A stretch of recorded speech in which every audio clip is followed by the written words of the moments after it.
Bom dia, pessoal. Hoje é uma segunda-feira. Vamos começar mais um capítulo. Vamos ler mais um capítulo de Esaú e Jacó. Capítulo 7. Gestação. Em cima, esperava por eles Perpétua, aquela irmã de Natividade, que a acompanhou ao castelo. E lá ficou no carro, onde as deixei para narrar os antecedentes dos meninos. Então, houve muita gente? Não, ninguém. Pulgas. Perpétua também não entendera a escolha da igreja. Quanto à concorrência, sempre lhe pareceu que seria pouca ou nenhuma. Mas o cunhado vinha entrando e ela calou o resto.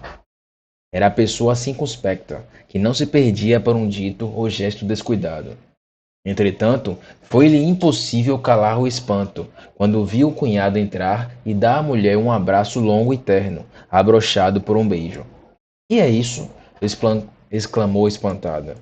Sem reparar no vexame da mulher, Santos deu um abraço à cunhada e ia dar-lhe um beijo também, se ela não recuasse a tempo e com força. "Mas que é isso?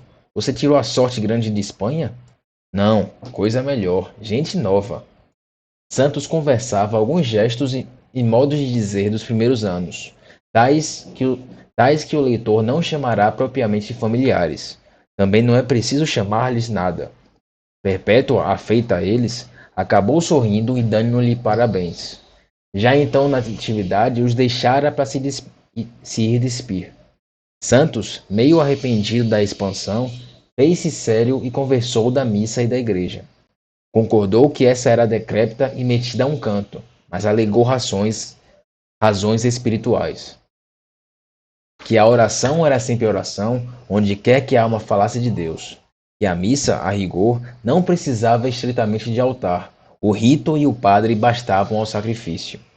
Talvez essas razões não fossem propriamente dele, mas ouvidas a alguém, decoradas sem esforço e repetidas com convicção. A cunhada opinou de cabeça que sim. Depois falaram do parente morto e concordaram piamente que era um asno. Não disseram este nome, mas a totalidade das apreciações vinha a dar nele, acrescentando de honesto e honestíssimo. Era uma pérola, concluiu Santos. Foi a última palavra da necrologia. Paz aos mortos. Dali em diante, vingou a soberania da criança que alvorecia. Não alteraram os hábitos nos primeiros tempos, e as visitas e os bailes continuaram como antes. Até que, em pouco a pouco, Natividade se fechou totalmente em casa. As amigas iam vê-la, os amigos iam visitá-los ou jogar cartas com o marido. Natividade queria um filho, Santos uma filha, e cada um pleiteava a sua escolha com tão boas razões que acabavam trocando de parecer. Então ela ficava com a filha e vestia-lhes as melhores rendas e cambraias, enquanto ele enfiava uma beca no jovem advogado, dava-lhe um lugar no parlamento, outro no ministério. Também lhe ensinava a enriquecer depressa, e ajudá-lo-ia começando por uma caderneta na Caixa Econômica, desde o dia em que nascesse até os 21 anos. Alguma vez às noites, se estavam sós, Santos pegava de um lápis e desenhava a figura do filho, com bigodes, ou então riscava uma menina vaporosa. "Deixa, Agostinho", disse-lhe a mulher uma noite, "você sempre há de ser criança." E pouco depois, deu por si a desenhar de palavra a figura do filho ou filha, e ambos escolhiam a cor dos olhos, os cabelos, a tez, a estatura. Vês que também ele era criança. A maternidade tem dessas incoerências, a felicidade também, e por fim a esperança, que é a meninice do mundo. A perfeição seria nascer um casal, assim os desejos do pai e da mãe ficariam satisfeitos. Santos pensou em fazer sobre isso. Santos, Santos pensou em fazer sobre isso uma consulta espírita. Começava a ser iniciado nessa religião e tinha a fé noviça e firme. Mas a mulher opôs-se. A consultar alguém, antes da cabocla do castelo, adivinha célebre do tempo, que descobria as coisas perdidas e predizia as futuras. Entretanto, recusava-se também por desnecessário.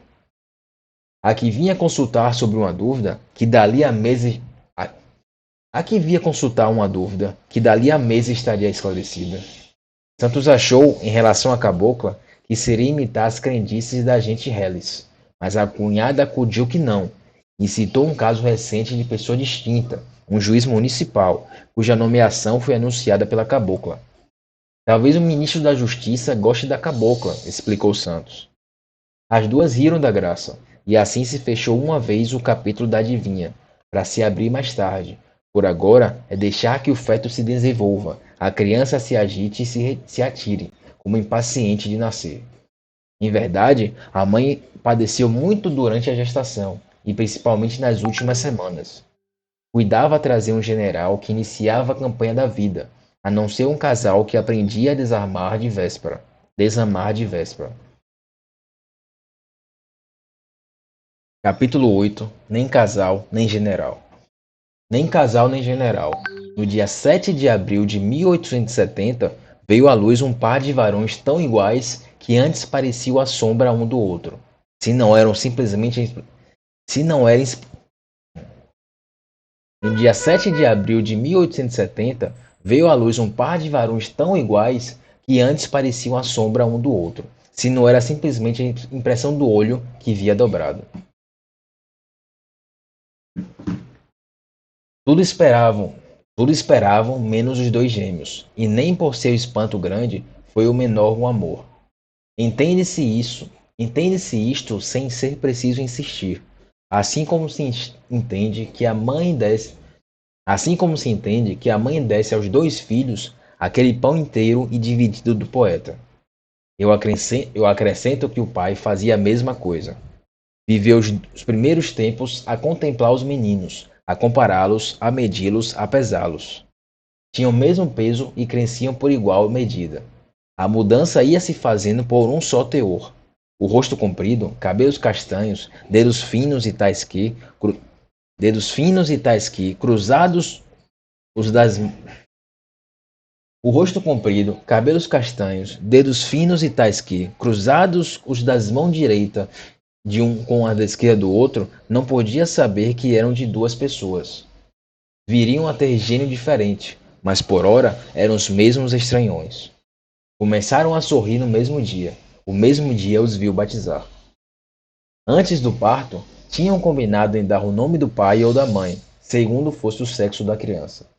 Sendo o par de rapazes, e não havendo a forma masculina do nome materno, não quis o pai que figurasse só o dele, e meteram-se a catar os outros. A mãe propunha franceses ou ingleses, conforme os romances que lia.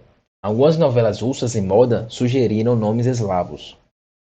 O pai aceitava uns e outros, mas consultava a terceiros, e não acertava com a opinião definitiva. Geralmente, os consultados traziam outro nome, que não era aceito em casa. Também veio a antiga onomástica lusitana, mas sem melhor fortuna. Um dia, estando perpétuo à missa, rezou o credo, advertiu nas palavras: os santos apóstolos São Pedro e São Paulo, e mal pôde acabar a oração. Um dia, estando perpétuo à missa, rezou o credo, advertiu nas palavras: os santos apóstolos São Pedro e São Paulo, e mal pôde acabar a oração. Tinha descoberto os nomes. Eram simples e gêmeos. Os pais concordaram com ela e a pendência acabou. A alegria de Perpétua foi quase tamanha como a do pai e da mãe, se não maior. Maior não foi, nem tão profunda, mas foi grande, ainda que rápida. O achado dos nomes valia quase que pela feitura das crianças.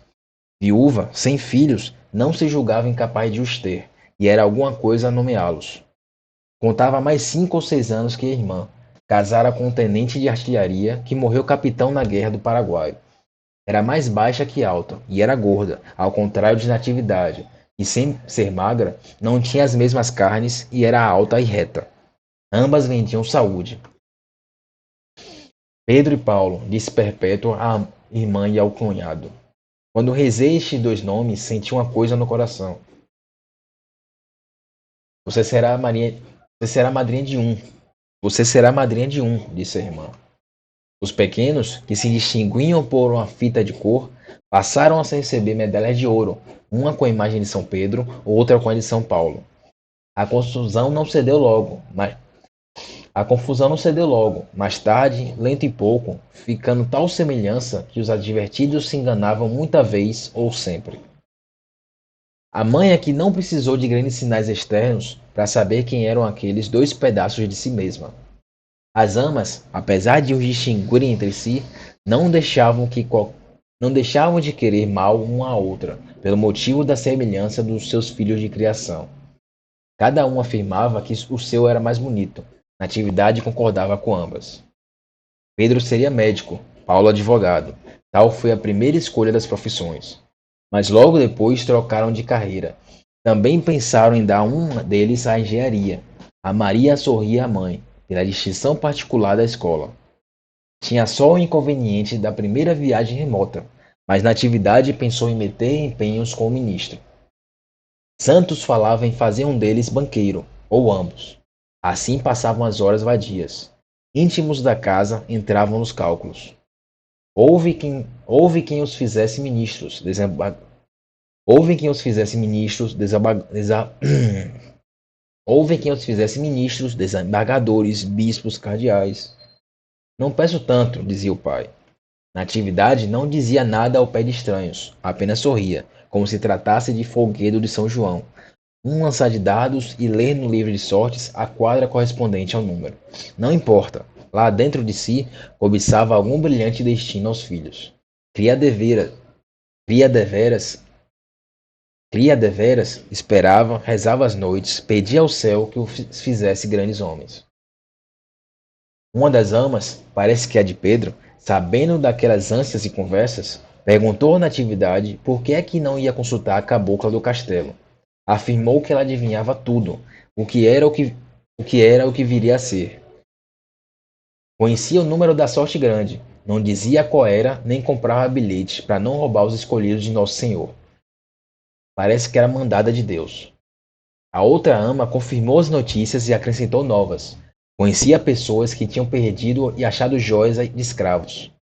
A polícia mesma, quando não acabava de apanhar um criminoso, ia ao castelo falar à cabocla e descia sabendo.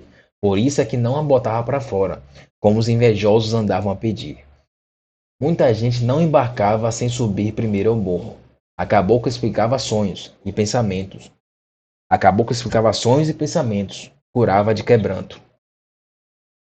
Ao jantar, Natividade repetiu ao marido a lembrança das amas. Santos encolheu os ombros. Depois examinou rindo a sabedoria da cabocla, principalmente a sorte grande. Era incrível que, conhecendo o número, não comprasse bilhete. Natividade achou que era o mais difícil de explicar, mas podia ser invenção do povo. Onopete Corriques, acrescentou rindo. O marido, que estivera na véspera com o desembargador, repetiu as palavras dele que, enquanto a polícia não pudesse cobro ao escândalo, o marido, que estivera na véspera com o desembargador, repetiu as palavras dele que, enquanto a polícia não pudesse cobrar o escândalo, o desembargador não concluíram. Santos concluiu com um gesto vago. Mas você é um espírita, ponderou a mulher. Perdão, não confundamos, replicou ele com gravidade.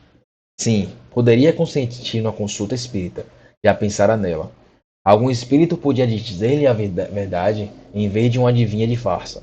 Natividade defendeu a cabocla. Pessoas da sociedade falavam dela a sério.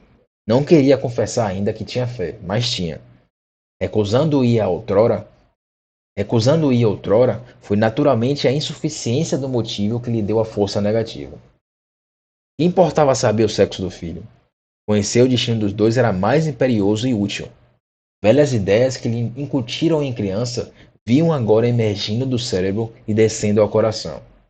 Imaginava ir com os pequenos ao morro do castelo, a título de passeio. Para quê? Para confirmá-la na esperança de que seriam grandes homens.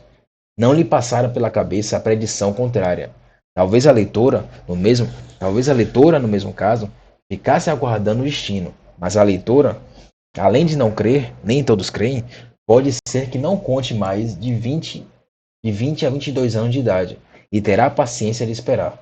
Natividade, de si para si, confessava aos 31 e temia não haver a grandeza dos filhos. Podia ser que a visse, pois também se morre velha, e alguns. Podia ser que a visse, pois também se morre velha, e alguma vez de velhice. Mas acaso teria o mesmo gosto? Ao serão, ao serão, a matéria da palestra foi a cabocla do castelo, por iniciativa de Santos, que repetia as opiniões da véspera e do jantar. Das visitas, algumas contavam o que ouviam dela. Natividade não dormiu aquela noite sem obter do marido que a deixasse ir com a irmã cabocla. Não se perdia nada. Bastava levar os retratos dos meninos e um pouco dos cabelos. As amas não saberiam nada da aventura. No dia aprazado, meteram-se as duas no carro, entre 7 e 8 horas com pretexto de passeio, e lá se foram para a Rua da Misericórdia. Sabe-se já que ali se apearam, entre a igreja de São José e a Câmara dos Deputados, e subiram aquela até a Rua do Carmo, onde esta pega com a ladeira do castelo. Indo a subir, hesitaram, mas a mãe era mãe. Mas a mãe era mãe, e já agora faltava pouco para ouvir o destino. Viste que subiram, que desceram 2.000 réis as almas, entraram no carro e voltaram para Botafogo. Esse é o fim desse mais episódio de Esaú e Jacó. Até a próxima.